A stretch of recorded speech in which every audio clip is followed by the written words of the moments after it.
Assalamualaikum warahmatullahi wabarakatuh. Terima kasih tuan-tuan yang telah melihat dan menonton channel saya daripada awal hingga sekarang.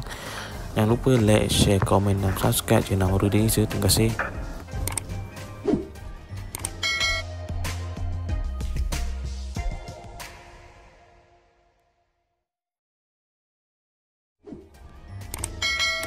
Assalamualaikum warahmatullahi wabarakatuh.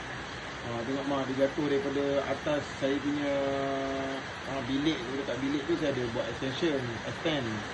Jadi dekat situ, dekat balkoni tu dia extend, dia ada, tak tahu sebelum ni tak keluar. Sebab apa? Sebab dulu kita orang pakai macam epoxy untuk bagi dia punya water proofing. Lepas tu mungkin epoxy dia dah habis. Ni dia jadi macam ni tadi. Teruk ni.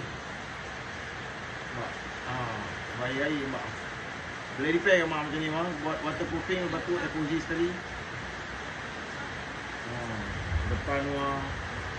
Okey. Ni je lah kot. Dan ni yang berlubang ni. Nak buat balik. So.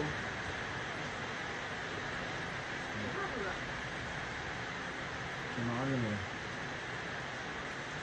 Mak, kalau aircon ni nak tutup dia ni semua macam mana mak? Ni lah. Okay. Alright. Terima kasih semua kepada yang support saya, yang telah nonton video saya sampai habis. Jangan lupa like, share, komen dan subscribe channel Amarudin Isa. Dan follow saya di TikTok Amika8891 atau Amarudin 891. Yang satu hati satu jiwa. Kalimah la ilaha illallah. Siapa mengucapkan kalimah la ilaha illallah pasti berjaya dunia dan akhirat. Jaya kalam ni, insya-Allah.